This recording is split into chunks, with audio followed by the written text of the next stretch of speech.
عالم اسلام کی مائناد اور ممتاز شخصیت دارالعلوم دیوبند کے موقر استاد حدیث صدر جمعیت علماء ہند قائد ملت اسلامیہ حضرت مولانا سید ارشد مدنی صاحب دامت برکاتہم العالیہ سے حضرت والا دامت برکاتہم اپنے کلمات عالیہ سے ہم سب کو مستفید فرمائیں۔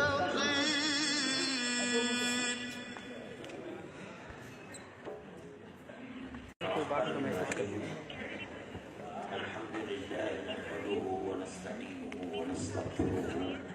ونؤمن به ونتوكل عليه ونعوذ بالله من شرور أنفسنا ومن سيئات أعمالنا من يهده الله فلا مضل له ومن يضلله فلا هادي له ونشهد أن لا إله إلا الله وحده لا شريك له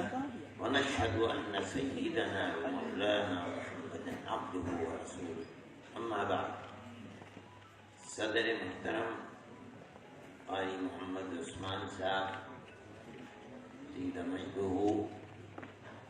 اور عزیز محترم مولانا محمود صاحب سلمہ اللہ، میرے محترم مہمانان گرامی، پاکستان سے آئے ہوئے معزز ارکان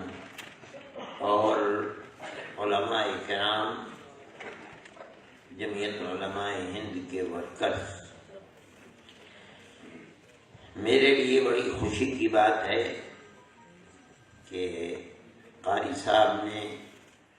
اور عزیزم محمود سلمہ نے، جمعیت علماء کے ارکان نے جمعیت علماء کی شخصیتوں کے سلسلے میں تعارف کے لیے اس طرح کی کانفرنسیں منعقد کرنے کا پروگرام بنایا ہے اور بڑے بڑے اکابر کی شخصیات کو پیش کرنے کے لیے سیمیناروں کا انعقاد کرنا شروع کیا ہے۔ میں ان حضرات کو مبارکباد دیتا ہوں۔ حقیقت یہ ہے کہ جمعیت علماء ہند کے جشن سالہ کے سلسلے میں یہ ایک پروگرام ہے۔ جمعیت علماء ہند کی یہ ایک خصوصیت ہے اول دن سے کہ اللہ نے اس کو ایسے اکابر اور اولیاء اللہ کی سرپرستی اور خدمت کا موقع فراہم فرمایا ہے، جنہوں نے خدمت کی اور ان کی خدمت کو اللہ نے قبول بھی فرمایا۔ میں نہیں سمجھتا ہوں کہ ہندوستان کے اندر کوئی اور دوسری جماعت اس انداز کی ہے جس کو 100 سال کے اندر جس میں پیڑھیاں گزر گئیں، اس طریقے کے افراد ملے ہوں اور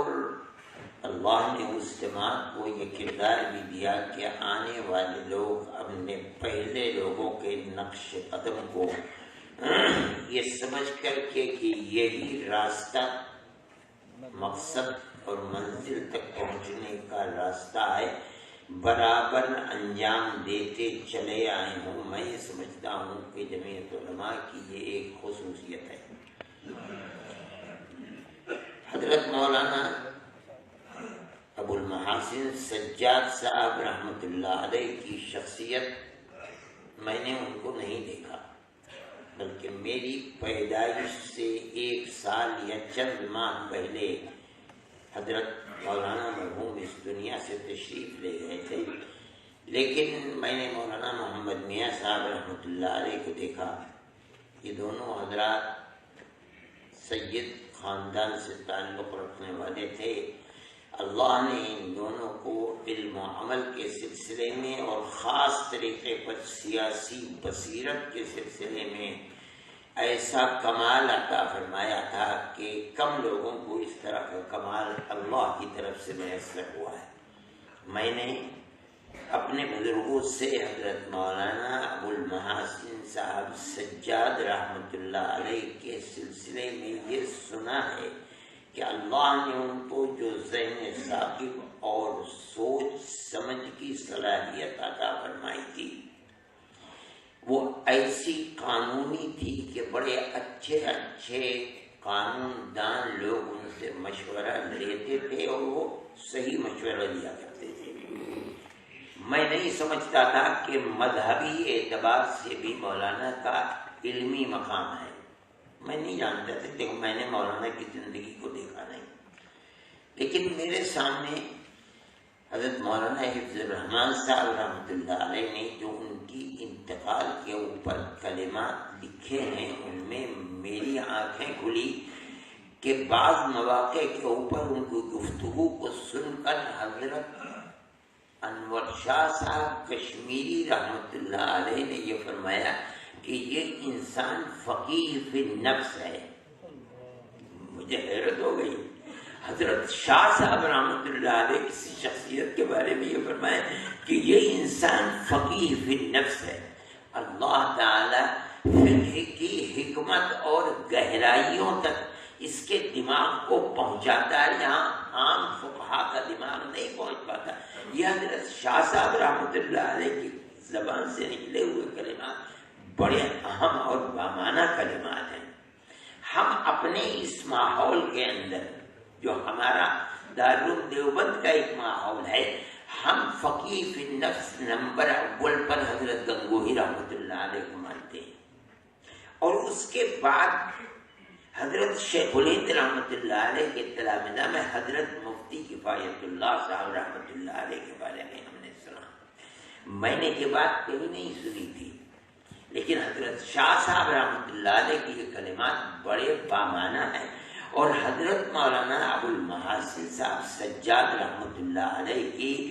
زندگی کا کیا مقام تھا، اس مقام کو ہمارے دل و دماغ کے اندر اعلیٰ ترین کرنے والے کلمات ہیں۔ میرے دل کے اندر ان کلمات کی بڑی قدر ہے، اور میں یہ سمجھتا ہوں کہ اللہ نے جمعیت علماء کو ہر زمانے میں جس طریقے کی شخصیات دی ہیں، ان کے اندر حضرت مولانا ابو المحاسن صاحب سجاد رحمۃ اللہ علیہ کا مقام بلند ہے۔ ابھی آپ حضرات نے سنا کہ جمعیت علماء کی اس تحریک اور اس سوچ اور وچار کے اندر جس ڈگر پر جمعیت علماء چل رہی ہے، ہم آج تک یہ سمجھتے تھے کہ یہ حضرت شیخ الہند رحمۃ اللہ علیہ کا دیا ہوا راستہ ہے۔ آج یہ بات آئی کہ حضرت رحمۃ اللہ علیہ کے زمانے کے اندر جن لوگوں نے مسلمانوں کی اجتماعیت کو پکڑنے کے لیے یا اجتماعیت کو قائم کرنے کے لیے جن لوگوں نے کام کیا، ان میں مولانا ابو المحاسن سجاد بھی تھے۔ جمعیت علماء کے قیام سے پہلے، جمعیت علماء کا قیام تو 19 کے اندر ہوا، اس سے پہلے 17 کے اندر انہوں نے جمعیت علماء کے نام سے تو نہیں لیکن ایک انجمن علماء قائم کی تھی۔ اس انجمن علماء نے ظاہر کی بہار کی سرحد تک کام کیا، اگرچہ مولانا نے ملک کے گوشوں کے اندر پہنچ کر علماء کو جمع کرنا چاہا اور علماء جمع بھی ہوئے، لیکن جو انجمن کا ایک تصور تھا وہ ایک بہار کی حد تک تھا۔ اللہ نے حضرت شیخ الہند رحمۃ اللہ علیہ کے تلامذہ میں حضرت مفتی کفایت اللہ صاحب کو اس چیز کے لیے کہا گیا کہ کوئی انجمن سے آگے بڑھ کر اس چیز کو وجود میں لانا چاہیے۔ میں نہیں جانتا، میرے پاس کوئی دلیل نہیں ہے، لیکن یہ واقعہ 1919 کا ہے۔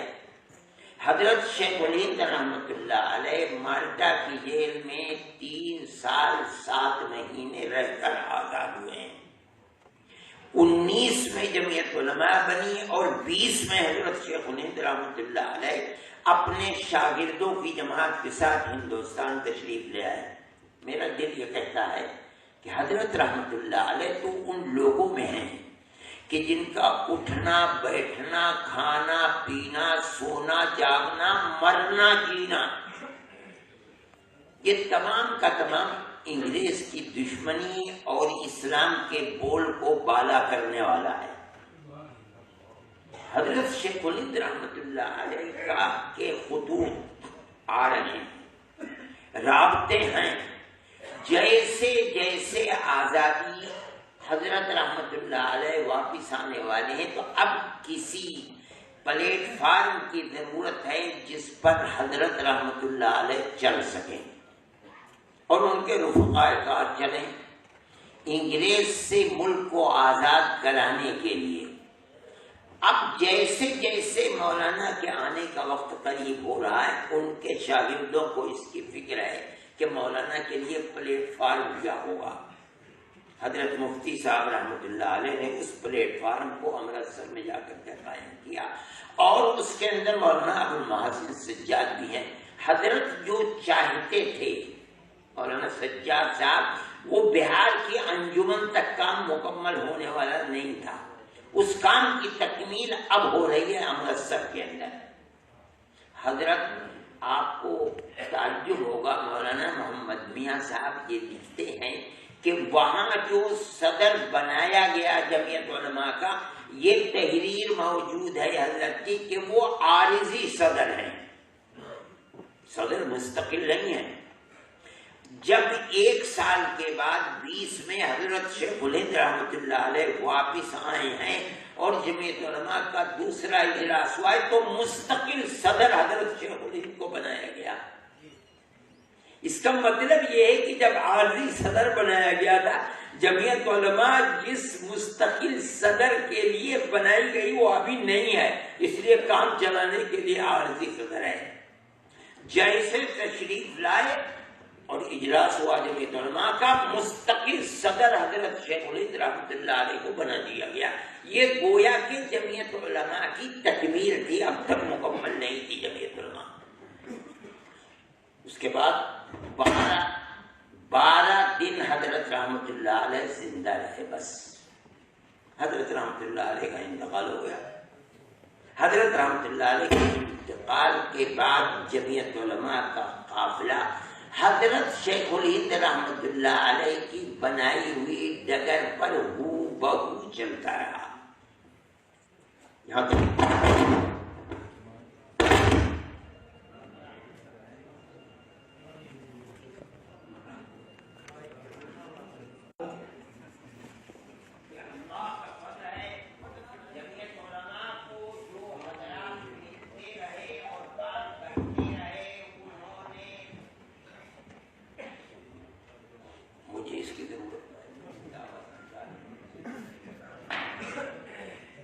انہوں نے حضرت شیخ الہند رحمۃ اللہ علیہ کی ڈالی ہوئی ڈگر پر، جس کا مقصد یہ تھا کہ کچھ بھی ہو جائے ہمیں کسی سے سودا نہیں کرنا ہے تاکہ انگریز منہ کالا کر کے ہندوستان سے چلا نہ جائے۔ یہی چیز حضرت شیخ الہند رحمۃ اللہ علیہ کی تھی کہ وہ کسی حد تک کسی چیز پر راضی نہیں تھے علاوہ اس کے کہ ملک آزاد ہو جائے۔ چنانچہ آپ کو سن کر تعجب ہوگا، جب حضرت شیخ الہند رحمۃ اللہ علیہ کا جہاز بمبئی گودی کے اوپر ٹھہرا آ کر کے، تو ریاست بہاولپور، نواب صاحب بہاولپور کے جو مدار المہام تھے ان کو انگریز نے بھیجا کہ جا کر حضرت کو اس کے لیے تیار کریں کہ حضرت آپ کے جانے کے بعد دارالعلوم کی جو مسند حدیث کی درسگاہ تھی وہ سونی پڑ گئی، اور جو آپ کو حضرت حاجی امداد اللہ صاحب مہاجر مکی سے جو شرف اجازت تھی وہ خانقاہ بھی سونی پڑ گئی۔ اس لیے اب آپ آ کر کے ان تشنگان علوم نبوت کے لیے سہارا بنے۔ حضرت نے سب کچھ سنا اور سن کر یہ فرمایا کہ مجھے ایسے ہندوستان میں جس میں انگریز کی حکومت ہے جینا تو جینا، مرنا بھی گوارا نہیں ہے۔ میں تو ہندوستان صرف اس لیے آیا ہوں کہ اعلان کروں کہ انگریز کی غلامی حرام ہے۔ اگر میں بوڑھا ہو گیا ہوں اور میرے گھٹنوں میں اور پیروں میں طاقت نہیں رہی کہ میں گاؤں در گاؤں جا کر اعلان کروں، تو میں ایک چارپائی پر بیٹھ جاؤں گا اور اپنے شاگردوں سے کہوں گا کہ میری چارپائی کو کاندھے پر لے کر چلیں، اور میں گاؤں گاؤں اعلان کروں گا کہ انگریز کی غلامی حرام ہے۔ جذبہ جہاد تھا. اسی جذبہ جہاد کو لے کر حضرت شیخ الہند رحمۃ اللہ علیہ کے تلامذہ نے اس کشتی کو آگے بڑھایا اور یہ قافلہ برابر چلتا رہا یہاں تک کہ ملک آزاد ہو گیا. ان دونوں حضرات نے اس قافلے کو دیکھا تھا. جگہ جگہ مولانا سجاد صاحب بھی نظر آتے ہیں. ہر جگہ جمعیت علماء کی تحریکوں کے اندر، جمعیت علماء کی کارکردگی کے اندر مولانا سجاد صاحب نظر آتے ہیں. اگرچہ خصوصیت مولانا کی یہ تھی کہ وہ دوسروں کو آگے بڑھاتے تھے، خود نہیں آگے بڑھتے تھے. لیکن ایک وقت ایسا آیا کہ جب 1940 کے اندر حضرت مدنی نور اللہ مرقدہ جمعیت علماء کے صدر بنے